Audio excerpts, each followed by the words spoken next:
Oh dear, such spooky stories. Oh, hello there children, I am Swifto, and this is my book of spooky stories. Would you like to hear one? Your answer is not necessary because this is a recording, and I'm predetermined to tell my story regardless of your objections. For this special Halloween special, I have a special Halloween themed special story, especially for you special people. Before I begin, allow me to introduce you to the main characters of this story. This is Fred, and this is Mark. Oh, those silly billies, always getting themselves into bother.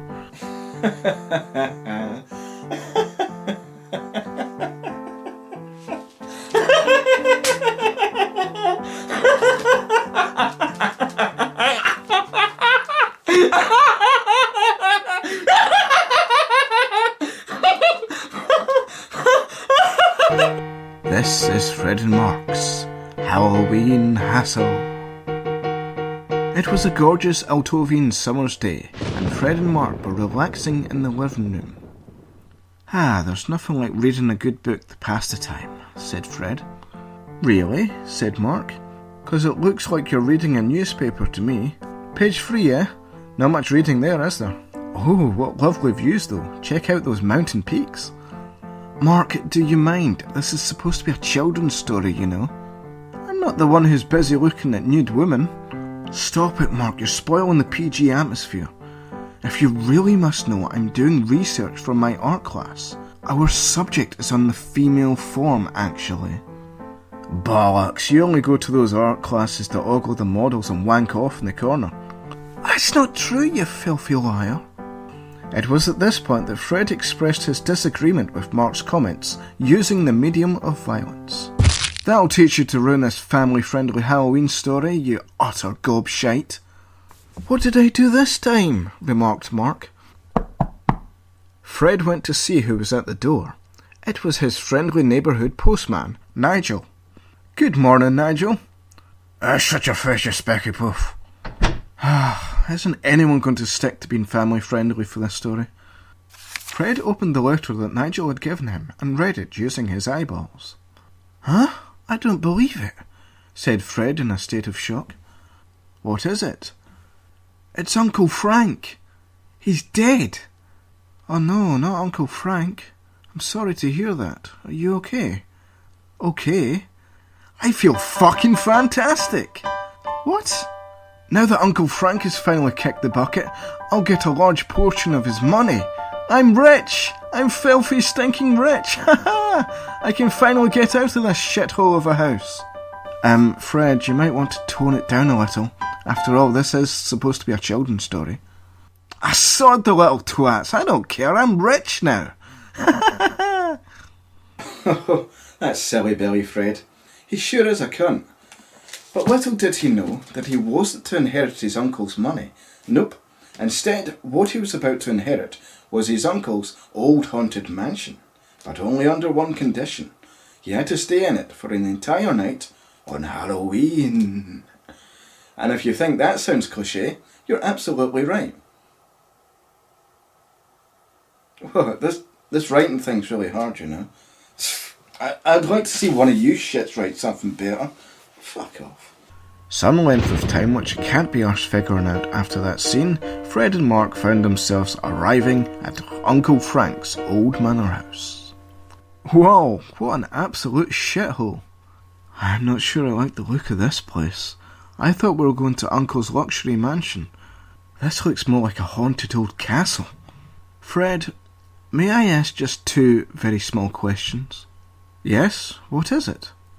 Well, firstly, how and or why does your uncle even own this place? I think it once belonged to some old distant relative of ours who died in Victorian times. Legend says that it was on a cold, creepy Halloween night like this.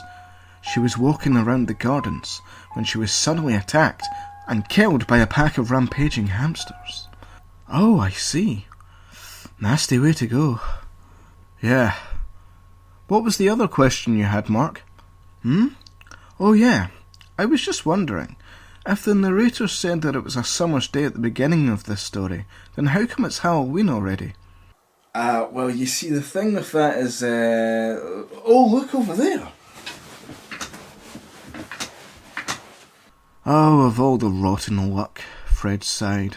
Why did that bastard leave me this run-down shithole? Cheer up, Fred. At least you can always sell it later. Yeah, I suppose you're right, Mark. You know, with just a little bit of paint and a nice old dusting, I'm sure I could spruce this place up and sell it to some dumb rich goth freak. That'll teach that bastard uncle of mine. Thinks he can get away with leaving me nothing but this shithole? I'll make him roll in his grave when I'm rolling in cash. Jeez, Fred, the man's just died. What's wrong with you? All my life that prick has put me down, made fun of me and made me the butt of his jokes. Well, not anymore. Now that he's dead, Fred is taking over. Just then, Fred and Mark heard an eerie laugh that went something like this. Ho, ho, ho, ho. Santa? What? It was supposed to be an eerie laugh. Nah, I agree with Mark. That sounded more like Santa. Oh, shut up, you two. This is my story. I say it's an eerie laugh. I'm in control. Therefore, it's an eerie laugh. Ah, all right. Gasp, Mark, did you hear that eerie laugh? No, I did hear Santa, though. Ah, sod this. Just move on to the next scene already. After Fred and Mark had settled into their temporary accommodations, Mark then exclaimed he was hungry. I'm hungry. You see, I said he would say that. The kitchen should be down that hallway, past the dining room, and then past the billiard room. Whose billiard? I don't know. Anyway, go make us some sandwiches, old chum. Alrighty, 2 sandwiches coming up. I'll just go and put the stove on. On second thoughts, Mark, I'll go and make the sandwiches. I'm not sure you can be trusted with such an important task. Well, I am insane. Yeah, I'll go and get us food. What will I do then? Oh, I don't know. Go and light the fire or something. Righty-ho, old buddy. And so Fred went along to the kitchen while Mark went into the living room to light a fire. Fred looked around the dark, spooky old kitchen and exclaimed that he was slightly apprehensive about this place. Oh, I'm slightly apprehensive about this place. You see, I said he would say that. He opened the fridge with his hands to find out what was inside by looking with his eyes and processing the information with his brain. He came to the conclusion that it was empty. He then creaked open a creaky cupboard and found a dusty old box of instant pasta. It was cheese and pig flavour. The best before date said May 2002. Oh, it's not that old, said Fred. Oh yes, I should probably mention this story takes place in 2002. Not that that matters much, I suppose. Fred found himself a pot, filled it with water and placed it on the stove. But as soon as his back was turned, the pot spilled over and spilled water all over the floor. Fred then used his swift logical cunning to bravely exit the room. Ah! After using his legs to move his physical manifestation from one point in space to another, he then ran into Mark in the hallway. Mark! The pot just came alive and tipped itself over onto the floor. Ah, don't be silly, Fred. It was probably just the wind. How the fuck can the wind blow over a metal pot full of water? Fred then looked more carefully at Mark and realised he was blackened with soot. What the hell happened to you? I thought you were lighting the fire. Huh? Oh yes, fire's lit. Mark opened the door to the living room. Inside there was fire, and a bit more fire. I left you alone for 2 fucking minutes. How the hell did you create this much fire? I don't know. I'm just very good at starting fires. Right, well, the living room's fucked. Kitchen's haunted. What will we do now? I don't know about you, but I'm getting pretty tired. Let's just go to bed. I'm sure it'll sort itself out. But the living room is on fire! I'm sure it'll sort itself out. Besides, things always look better in the morning after a good night's sleep. Perhaps you're right. Come on, then. Which room did you put our luggage in? Luggage? Oh, I put that in the living room. Mark, do you want to know something? Oh, what is it, mate? I fucking hate you. Fair enough.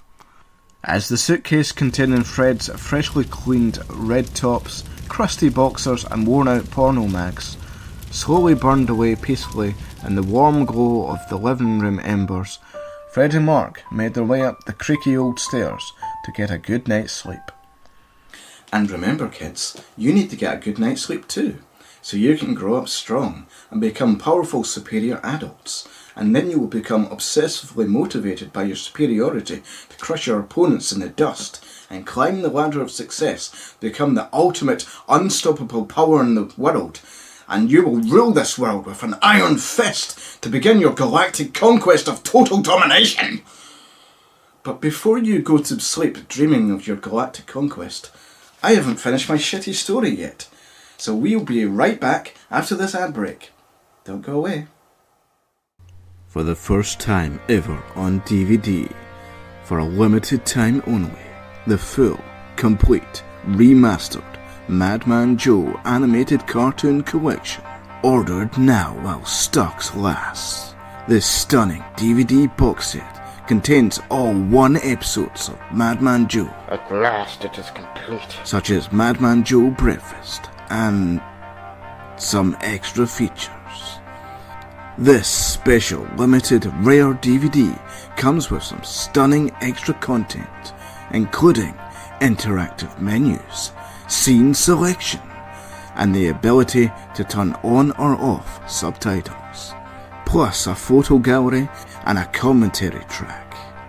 I don't actually have very many pictures of Madman Joe, so it's mostly just some of my random holiday pictures. But I'm sure the commentary track more than makes up for it.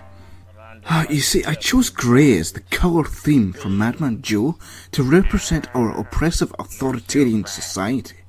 What a lot of you retards don't understand about this work of art that I have composed is that it's full of subtle themes that you morons are just too dumb to understand. It's hard for me to make you lesser people understand what is meant by the breakfast motif of this film. There are no words in the English language that can adequately describe the complex web of emotions that Joe is feeling in this scene right now. Only the Koreans have a word for it. Only in their language can I begin to make you idiots understand what I'm trying to say in this picture. But unfortunately I don't speak any Korean, so we'll just have to settle for the superfluous English language for this commentary track. No expense has been spared in the making of this, the Madman Joe Limited Special Edition Ultra Deluxe DVD box set. Look for it now and order quickly before you miss the chance to own it and live to regret your failure for the rest of time. The Madman Joe Limited Special Edition Ultra Deluxe DVD box set. So special, so limited, it's already out of stock. Now you'll have to go to eBay to pay some stupid money from a scalper because we didn't make enough copies to make it seem more valuable than it actually is. So long, suckers. This is Fred and Mark's Halloween Hassle. Fred crumply sat on the bed as Mark searched for monsters under the bed. Come on, Mark, hurry up and get in. It's bad enough that you're too scared to sleep on your own, but must you play silly games too? Huh? What are you talking about, Fred? It was you that suggested that we sleep in the same room, because you had a bad feeling about this place, and you were too much of a pussy to sleep on your own. Shut up, Mark. Told you not to talk about that conversation we had in the ad break. Oh, great. Now everyone's going to think that I'm a wimp in this story. But you are, Fred. You're always a pussy. Oh, yeah? How about I come over to your side of the bed and show you that this pussycat's paws are pure muscle? Fred, that was extremely lame, even for your standards. Right, you're asking for it, buddy. Stick him up. Without even looking, Mark connected his right fist with Fred's face, and Fred was out like a light. Good night, Fred. Mark switched off the bedside lamp and penetrated his face right into his pillow, instantly falling asleep. Meanwhile, a sinister, shadowy figure looked through the crack of the door at the two sleeping idiots in the bed. The dark figure slowly creaked the door open and slid along the wall towards the cupboard. The door of the cupboard whined as it opened, and the sinister shadow smoothly slid into it. Oof! Huh? What was that? Fred said in alarm. Mark was snoring loudly. Fred sighed with relief and went back to sleep. The sinister shadow opened the cupboard door slightly and made a strange hand gesture towards the bed. Suddenly the bed began to move slightly. The left corner lifted up and then bumped back down to the ground.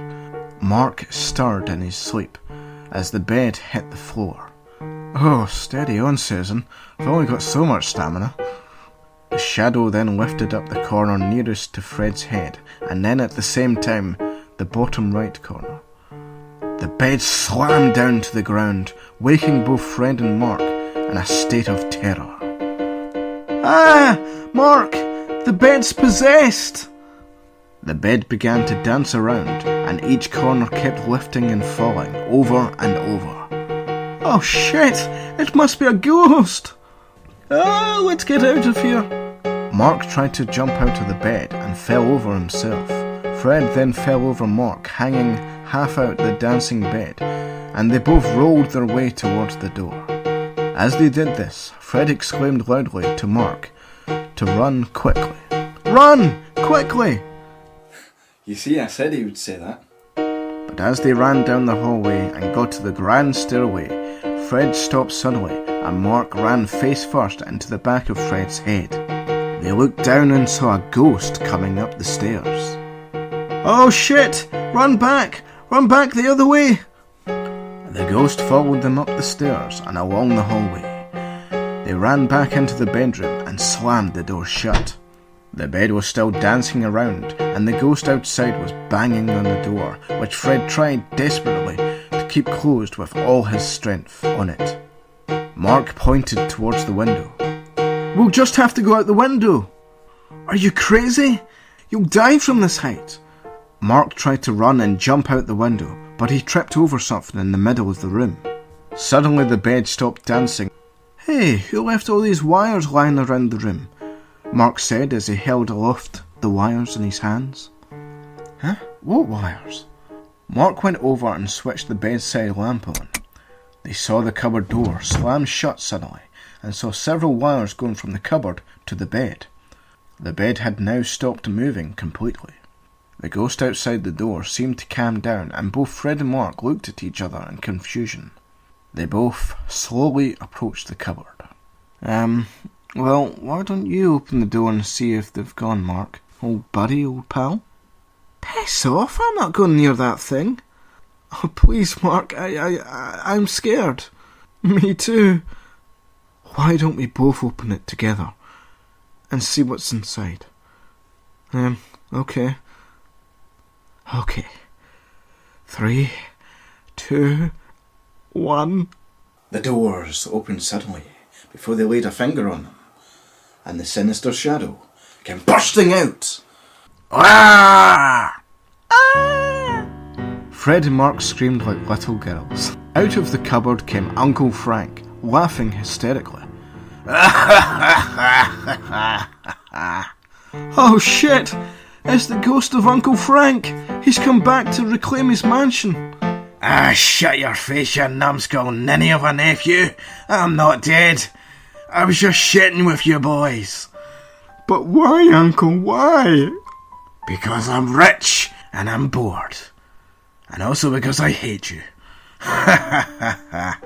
So it was just you doing all those spooky things? Yep, pretty fucking funny, wasn't it? But Uncle, we saw a ghost outside on the stairs. Mark, for the last time, I'm not your uncle. And that was just my faithful old butler, Mr. Reeves here. The bedroom door opened, revealing someone in a crappy-looking bedsheet ghost costume. Mr. Reeves then flung it off and revealed his smug, smiling face. So you were making the bed move? Yeah, that was me. And you set the living room on fire? No, that was Mark, somehow. I just have a gift, said Mark, blushing. But how did you make the pot in the kitchen flip over? I didn't see any wires on that. Well... Oh, that was me, said a deep voice from the corner of the room. All four of them looked over and saw a transparent-looking man standing there, smiling at them. A real ghost! And all four of them ran down the stairs, straight out the front door, and never returned to the old haunted mansion ever again. And that is the end of our story, kids. Wasn't it great? No? Oh, fuck off then!